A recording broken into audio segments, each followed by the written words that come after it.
अनंत करुणानिधि, वात्सल्य वारिधि, सिद्धांत पारगामी, धर्म के स्वरूप को स्पष्ट दर्शाने वाले वीतराग भगवान महावीर स्वामी को भावों से वंदन। वर्तमान आचार्य सम्राट ध्यान योगी युग पुरुष शिवाचार्य भगवान के श्री चरणों में शत शत नमन। गुरनी मैया महासाध्वी सरल आत्मा श्री वीणा जी महाराज साहिब के श्री चरण सरोजों पे बारंबार वंदन नमन। धर्म प्रेमी बंधुओं, माताओं एवं भवी जीवों, प्रतिदिन आप प्रभुवाणी का पान कर रहे हैं, जिनेंद्र भगवान की वाणी को श्रवण कर रहे हैं और हम अरिहंत परमात्मा के शासन में श्वास लेते हुए आप तक उनकी ये पावन पवित्र वाणी को पहुंचाने का प्रयास कर रहे हैं। आई होप कि मैं उम्मीद करती हूँ कि आप सुने हुए में से अवश्य में कुछ ना कुछ तो अपने जीवन में आचरण करते होंगे और करना भी चाहिए। यही हमारे श्रमण संस्कृति के अग्रदूत वीतराग भगवान महावीर की वाणी है। तो आपके समक्ष आज एक और भी विशेष वास्ता और एक बहुत ही महत्वपूर्ण वार्ता रखने का प्रयास करूंगी जीवन के विषय में। वैसे तो कहा जाता है कि पुण्य सबसे बड़ा सुरक्षा कर्मी है। पुण्य सबसे बड़ा सुरक्षा कर्मी है। ध्यान से सुने। अतः सत्कर्म करते चलो और पुण्य से झोली भरते चलो। केवल पैसा मत कमाओ, महापुरुष कहते हैं। ज्ञानी आत्मा ने कहा है कि केवल पैसा मत कमाओ, पैसे के साथ प्रतिष्ठा और प्रसन्नता भी कमाओ। पैसा तो एक दुराचार व्यक्ति और दुराचार स्त्री भी कमा लेती है। प्रतिष्ठा और प्रसन्नता और धर्म पुण्य की हमजोली है। पैसा इस लोक में काम आ सकता है, पर लोक में नहीं। पर लोक में तो तुम्हारा पुण्य ही काम आएगा। वह पुण्य प्रभु के दर पर सिर झुकाने से और प्रभु के बताए पथ पर चलने से मिलता है। त्याग करना हमारा धर्म है और जैन दर्शन तो त्याग प्रधान है। तो पुण्य के बल से यदि किसी बेटी को भी, किसी लड़की को भी अच्छा घर मिल जाए तो वो भी पुण्य होता है। जब कोई लड़की बहू बनकर किसी के घर जाती है तो एक घटना घटती है और वह घटना ही परिवार को हरिद्वार या फिर नरक का द्वार बनाती है। अगर वह अपना हक लेकर के ससुराल जाती है तो घर कुछ ही दिनों में नरक बन जाता है, और यदि वह अपना फर्ज लेकर के ससुराल जाती है तो घर कुछ ही दिनों में स्वर्ग बन जाता है। मैं कहना चाहूंगी, किसी ज्ञानी आत्मा ने फरमाया है कि बेटियों, ससुराल जाना पर हक के लिए नहीं, फर्ज के लिए जाना। अगर आप अपना फर्ज निभाती रही तो हक सहज ही मिल जाएगा। जैसे एक किसान बीज बो देता है लेकिन उसे अनाज भी मिलता है और तूड़ी भी मिलती है। तो आज का ये प्रसंग मन बना कि कुछ ऐसी ज्ञानी आत्माओं ने ऐसी अच्छी अच्छी वार्ताएं बताई हैं जिनको आपके समक्ष रखने का मन बना।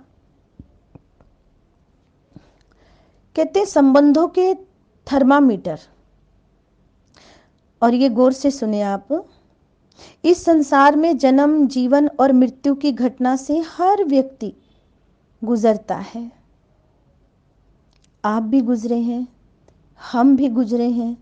क्या राजा, क्या फकीर, क्या रंक, सभी गुजरे हैं। जन्म की घटना में कोई चुनाव नहीं हो सकता। कहाँ जन्म होगा, कैसे होगा, गौर से सुने, कि कहाँ जन्म होगा, कैसे होगा, इस बारे में इंसान को कुछ पता नहीं है। इसलिए जन्म के समय अबोधता है। मृत्यु के समय की स्थिति अजीब है। सबको पता है मृत्यु निश्चित है, किंतु वह कब आएगी, कैसे आएगी, कहाँ आएगी, ये कोई नहीं जानता। अतः मृत्यु की घटना में परवशता है। आप चाहो या ना चाहो, किंतु घर परिवार और शरीर छोड़कर, मोह ममता छोड़कर, जिसको आप बड़ा स्नेह करते हैं, आज विश्वास करते हैं, वो भी आपको छोड़ेगा किसी ना किसी कारण से, और आप भी छोड़कर आपको जाना ही पड़ेगा, जाना ही पड़ेगा। याद रखें, आपको एक बात हमेशा याद रहनी चाहिए, जन्म और मरण के बीच जो जीवन है उसे जीने में व्यक्ति स्वतंत्र है। गौर करें इस बात पर। जन्म और मरण के बीच जो जीवन है उसे जीने में व्यक्ति स्वतंत्र है। आप स्वतंत्र हैं। जीवन को बेस्ट बनाना है या वेस्ट करना है, ये हम पर निर्भर है। चाहे बंधनों में बंधे या बंधनों को तोड़े, इसमें मनुष्य की परम स्वतंत्रता है। बांधते भी आप स्वयं हैं और तोड़ना भी आपके हाथ में है। किंतु मनुष्य ने राग द्वेष की बेड़ियों में बंधकर अपनी स्वतंत्रता को खो दिया है। इसलिए शक्ति होते हुए भी वह उसका प्रयोग नहीं कर पाता। दरअसल इंसान राग और द्वेष के आधार पर ही प्रियता एवं अप्रियता के संबंध बनाता है। संसार में कौन प्रिय है, प्यारा है, और कौन अप्रिय है, ये हमारी दृष्टि पर निर्भर करता है। राग के कारण मन प्रिय को अप्रिय और अप्रिय को प्रिय मान लेता है। किसके कारण? राग के कारण। और इस राग से ही काम खराब होते हैं। ज्ञानी कहते हैं संबंध आपको रसपूर्ण लग रहे हैं या नीरस, ये आपके नजरिए पर निर्भर है। अतः संयोग, सामर्थ्य और समझ, 3 शब्दों के माध्यम से इन संबंधों को जानना होगा। पहला शब्द है सहयोग, अर्थात जीवन की राह पर किसी ऐसे व्यक्ति का अचानक मिल जाना जिसके बारे में हम कुछ नहीं जानते। ये संयोग पूर्व जन्मों के अधीन है। जिनके साथ इस जन्म में संपर्क है वे पूर्व जन्म में रहे हुए संयोग हैं। इन संयोगों पर हमारा वश नहीं है। यहाँ बुद्धि का कोई प्रयोजन नहीं है। जो अनायास स्वाभाविक रूप से मिल जाए उसका नाम सहयोग है। दूसरा शब्द है सामर्थ्य, यानी लेन देन की क्षमता। जिनके साथ सहयोग जुड़ता है उनसे लेन देन भी चलता है। कुछ लोग मात्र देने में विश्वास रखते हैं तो कुछ लोग लेने में निपुण होते हैं। कुछ लोग ऐसे भी हैं जो लेते भी हैं तो देते भी हैं। यही संबंधों का सामर्थ्य है। इसमें पुरुषार्थ, बुद्धि, ऋणानुबंध एवं हृदय सभी का करते हैं। ये सामर्थ्य संबंधों को कुशलता पूर्वक निभाने में मदद करता है। तीसरा शब्द है समझ, जो मनुष्य को संबंधों से निस्वार्थ रूप से लेन देन की रीति सिखाती है। शुभ देना है तो शुभ देना भी है। सीखो शुभ देना, चाहे बदले में अशुभ मिले, कोई आपको धोखा दे दे, चाहे आपको किसी प्रकार का कोई दुर्व्यवहार करे, अशुभ मिलने पर भी सदा शुभ ही दो। यदि अशुभ देंगे तो जन्म मरण का चक्र बढ़ेगा। जब कर्मों की फाइल नील नहीं हो सकेगी तो सुख का गारंटी कार्ड कैसे मिलेगा? माना कि कोई भी मनुष्य अकेला नहीं रहना चाहता, वह परिवार या समाज के बीच रहता है।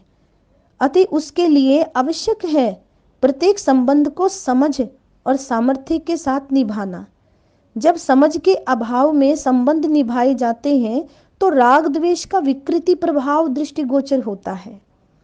यदि संबंधों को राग व द्वेष के दुष्प्रभाव से बचाया जाए तो शुभ के पथ पर चलना आसान हो जाता है। याद रहे, संबंध औषधि के समान है। औषधि जैसे दवाई रोगी को राहत देती है, ऐसे ही संबंध भी राहत के लिए बनाए जाते हैं ताकि आप अपने मन को हल्का कर सको। औषधि और संबंध में मात्र यही अंतर है, दवाइयों पर एक्सपायरी डेट लिखी होती है जिसे आप खरीदने से पहले पढ़ लेते हैं, किंतु संबंधों में छिपी एक्सपायरी डेट छिपी हुई हम नहीं जान पाते। अतः संबंधों के साथ जीने का विवेक जगाओ। संबंधों में निहित स्वार्थ को जांचने हेतु 3 कसौटियां बताई गई हैं।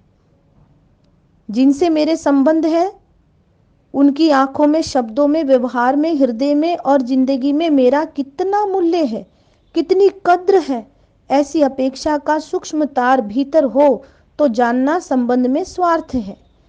जिनके साथ हमारा संबंध है उनका हम आदर करते हैं और बदले में उनसे भी आदर पाने की इच्छा रखते हैं तो जानना हमारे संबंध स्वार्थ है। क्या है? स्वार्थ। जिनके साथ मेरा संबंध है उनसे मेरी अपेक्षाएं पूर्ण होती है, अतः बदले में मुझे भी उनके लिए कुछ करना पड़े तो मैं अवश्य करूंगा या करूंगी। ये सोच भी स्वार्थ परक है। इन सब के साथ ये भी जानना अनिवार्य है, जहां राग है वहीं अपेक्षा है, जहां राग है वहीं स्वाभिमान को चोट लगती है, जहां रिलेशन है वहां रिएक्शन है। अतः याद रखना, जितना घनिष्ठ संबंध हो उतनी ही तीव्र प्रतिक्रिया होती है जीवन में। मान लो राह चलते हुए आपको किसी अजनबी का धक्का लगा तो आप गिर गए, चोट भी लगी, तो आप कुछ ऊंचे स्वर में बोले और आपको तेज गुस्सा भी आया, किंतु कुछ देर बाद मन शांत हो गया। कुछ दिनों में शरीर का घाव भी ठीक हो गया। ना वह अजनबी आपका हाल पूछने आया और ना आपके मन में उसके प्रति शिकायत का भाव जागा। बात बिल्कुल समाप्त हो गई। कल्पना करो, यदि ये धक्का आपके किसी संबंधित व्यक्ति से लगा होता तो क्या होता? तन का घाव चाहे भर जाता, पर मन में सदा के लिए घाव बना रहता। ये अपेक्षा भी बनी रहती कि कोई मेरा हाल पूछने नहीं आया इत्यादि। मनोवैज्ञानिक कहता है, आत्मीय संबंधों में यदि तनाव और टकराव कुछ एक पलों में समाप्त हो जाए तो जानना हमारे संबंध सुखकारी हैं। संबंधों में तनाव एवं टकराव की अवधि पलों से लेकर घंटों तक में समाप्त हो जाए तो जानना वे संबंध सुखकारी भी है और दुखकारी भी है। यदि तनाव समाप्त होने में दिनों लग जाए तो समझ लेना संबंध दुखकारी है। कभी कभार संबंधों में मनमुटाव इतना लंबा चलता है कि ता जिंदगी भी सुधर नहीं पाते और इसी में कर्म बंधन होते हैं। ऐसे में संबंधों की सरसता समाप्त हो जाती है, नरमाई समाप्त हो जाती है। अतः इस स्थिति में मन को पॉजिटिव बनाए रखने हेतु चिंतन जगाना। शायद मैंने अपनी योग्यता और सामर्थ्य से अधिक अपेक्षाएं रखी है, ऐसा सोचो, या मेरी लेन देन की फाइल में देना ही देना लिखा है, तो क्यों ना मैं इस जन्म में सब कुछ देकर ऋण से मुक्त हो जाऊं। मेरा राग द्वेष में बदले उससे पहले मैं उसे वैराग्य में बदल देने का सम्यक पुरुषार्थ जगाऊं। ऐसा सोचिए, ऐसे विचार कीजिए कि ऐसे विचार जब मन में आए तो समझ लो आत्मा का कल्याण हो जाता है। ज्ञानियों ने राग और द्वेष दोनों को घातक बताया है। राग चिकना है तो द्वेष रूखा है। राग चूहे की भांति ठंडा फूंक मारकर धीरे धीरे काटता है तो द्वेष सर्प की तरह फूंकार मारकर काटता है। सर्प काट ले तो इंसान तत्काल मर जाता है। ऐसे ही द्वेष का जहर भीतर में आते ही अवनति आरंभ हो जाती है और अप्रियता की संवेदना जागती है। जिससे संबंधों की मधुरता और मोहकता धूमिल हो जाती है। धर्म प्रेमी बंधुओं, मेरी माताओं, भावी जीवों, इसी प्रसंग के ऊपर पार्ट 2 कल आपके सामने जरूर माँ जिनवाणी की ये आराधना लेकर के आऊंगी। राग और द्वेष की ये व्याख्या चल रही है। जब आप गृहस्थ धर्म में चले जाते हो तो गृहस्थ धर्म में भी आपका धर्म बनता है कि पूरी ईमानदारी, ऑनेस्टी के साथ आप उस धर्म का पालन करें और उस धर्म में धर्म की सम्मिलितता करें, कि उसमें भी आप धर्म को अग्रणी रखें। प्रार्थनाएं, ध्यान, साधना, जप, तप, स्वाध्याय, इसका आप ध्यान रखें तो कितने ही संबंध आपके सही होने लग जाते हैं, क्योंकि बात तो ले दे करके पुण्य की है। और पुण्य के लिए तो मैंने कहा ही है कि पुण्य सबसे बड़ा क्या है, कर्मी है पुण्य। और जब तक पुण्य रहेगा तब तक तो सब कुछ ठीक रहेगा, बस पुण्य को जगाना है। पुण्य सबसे बड़ा सुरक्षा कर्मी है आपका, ये आपको सत्य मानना है। अतः सत्य कर्म करते चलो और पुण्य से झोली भरते चलो और राग द्वेष से बचो। और दूसरा ये हिस्सा इस प्रवचन का कल आपके समक्ष फिर रखने का सुअवसर मिलेगा। अरिहंत परमात्मा की कृपा बरसेगी अवश्य में। अपने भावों को शुद्ध रखे, पावन पवित्र रखे, हर किसी के कल्याण के विषय में ही आपके भाव बने रहे। आपका भी कल्याण हो, हमारा भी कल्याण हो, सभी जीवों का कल्याण हो। इन्हीं शब्दों के साथ अपने वक्तव्य को विराम देती हूँ। ओम शांति। जय महावीर।